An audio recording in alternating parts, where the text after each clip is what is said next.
Halo semuanya, jumpa lagi di channel Eduhome.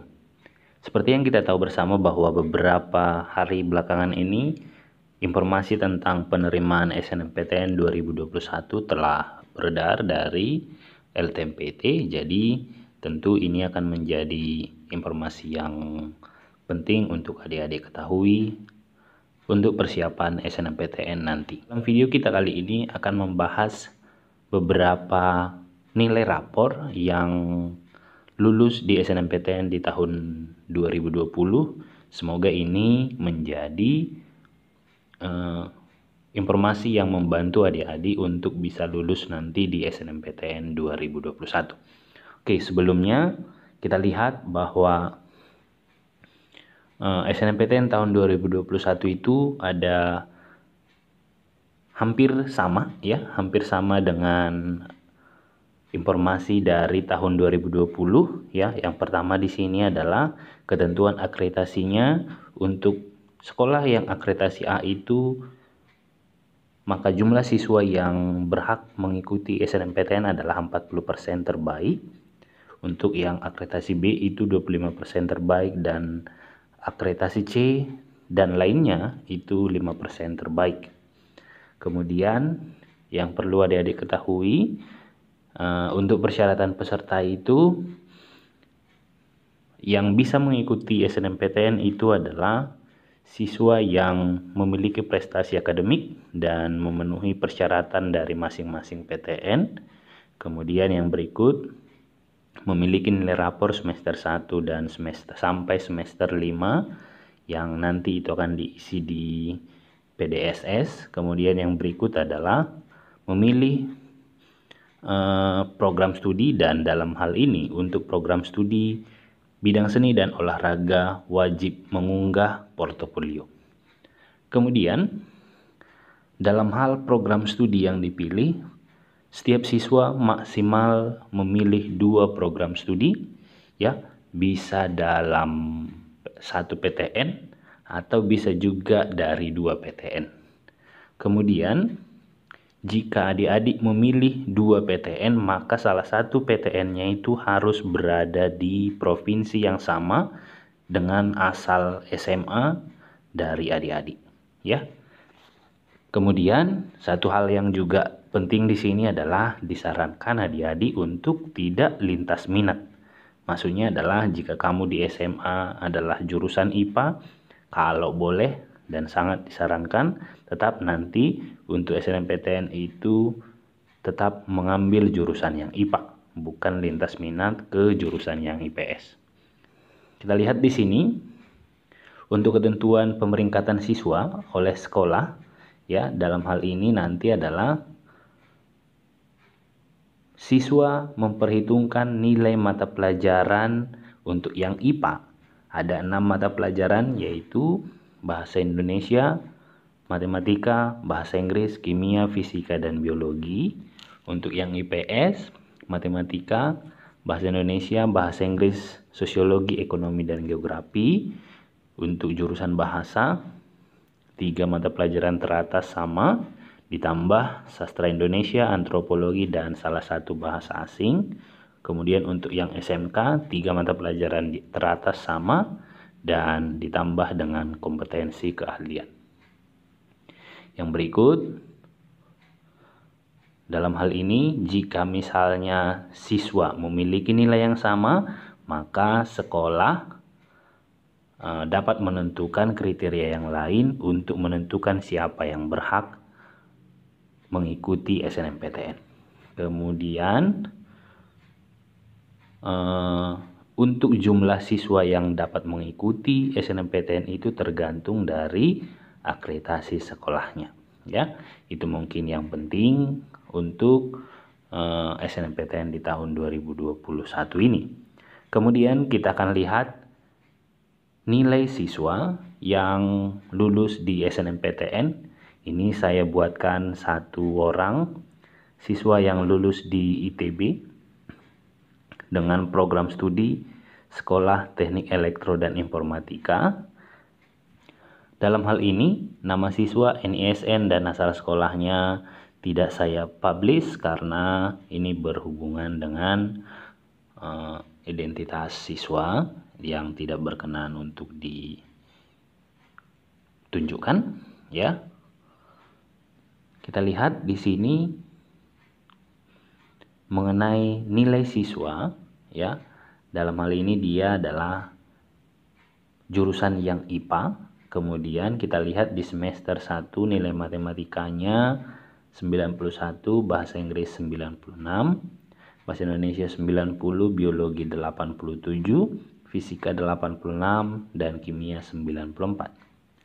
Kemudian untuk semester 2 nilai matematikanya 91, bahasa Inggris 95, kemudian bahasa Indonesia 95, biologi 93, fisika 90, dan kimia 93. Kemudian untuk semester 3 matematika mengalami penurunan ke angka 89, bahasa Inggris mengalami penurunan juga ke angka 94, bahasa Indonesia juga demikian ke 89. Kemudian biologi meningkat ke 94, fisika turun ke 85, dan kimia turun ke 89. Kemudian ke semester 4 nilainya kemudian naik, matematika 95, bahasa Inggris turun ke 87, bahasa Indonesia 96, biologi 93, fisika 93, dan kimia 96. Semester terakhir matematika 89, bahasa Inggris 93, bahasa Indonesia 93, biologi 95, fisika 87, dan kimia 90. Nah, dalam rangkuman nilai ini bisa kita lihat bahwa sebenarnya untuk nilainya, ya, ada semester-semester tertentu yang mengalami kenaikan dan semester tertentu juga mengalami penurunan. Jadi ada fluktuasi nilai dalam kelima semester ini. Kemudian kalau kita ambil nilai rata-rata siswa, untuk matematika berada di rata-rata 91, bahasa Inggris di 93, kemudian bahasa Indonesia 92,6, biologi berada di angka 92,4, fisika 88,2, dan kimia 92,4. Oke, kemudian yang berikut untuk nilai rata-rata setiap semester ada di angka semester 1 90,7, semester 2 92,8, di semester 3 mengalami penurunan ke 89,3, semester 4 naik ke 93,3, semester 5 dia turun ke 91,2. Tetapi kalau kita ambil rata-rata secara keseluruhan, maka nilai rata-rata berada di angka 91,6. Nah, dengan angka nilai rata-rata 91,6, siswa tersebut bisa berhak untuk lulus di STY ITB. Jadi untuk adik-adik yang semisal punya nilai yang memadai sebesar ini, kemudian punya akreditasi sekolah yang bagus, kemudian didukung oleh misalnya ada kakak kelasmu juga yang lulus di ITB, saya pikir ini bisa menjadi panduan, ini bisa menjadi gambaran nanti untuk adik-adik memilih jurusan di ITB atau di PTN yang lain. Oke, ini yang pertama. Yang kedua kita akan lihat ini siswa dari SMA 15 Medan, kemudian dia lulus di Ilmu Kelautan Universitas Diponegoro. Nah, kita lihat lagi di sini untuk rangkuman nilainya. Dan siswa ini juga adalah jurusan IPA. Kita akan lihat nilai matematika di semester 1 berada di angka 82, bahasa Inggris 75, bahasa Indonesia 82, biologi 82, fisika 78, dan kimia 74, ya. Kemudian semester 2 matematika 83, bahasa Inggris 77, kemudian bahasa Indonesia turun ke 80, biologi 82, fisika 80, dan kimia 80. Untuk semester 3 matematika mengalami penurunan ke 78, bahasa Inggris 83, kemudian bahasa Indonesia 82, biologi 85, fisika 88, dan kimia 81. Untuk semester keempat, kita lihat di sini matematika mengalami kenaikan ke 83, bahasa Inggris 87, bahasa Indonesia 85, biologi 90, fisika 91, dan kimia 87. Di semester 4 ini ke semua mata pelajaran ini mengalami kenaikan. Kemudian kita lihat di semester 5 ya, matematika 93, bahasa Inggris 90, bahasa Indonesia 87, kemudian biologi di 94, fisika 92, dan kimia 93. Nah, tetap di semester 5 juga semua mata pelajarannya mengalami kenaikan nilai. Oke. Kemudian kalau kita lihat nilai rata-rata setiap mata pelajarannya ya, maka dalam hal ini untuk mata pelajaran matematika ada di angka 83,8, bahasa Inggris 82,4, bahasa Indonesia 83,2, biologi 86,6, fisika 85,8, dan kimia 83. Kemudian kita lihat di sini untuk rata-rata setiap semester. Untuk semester 1 berada di angka 78,8,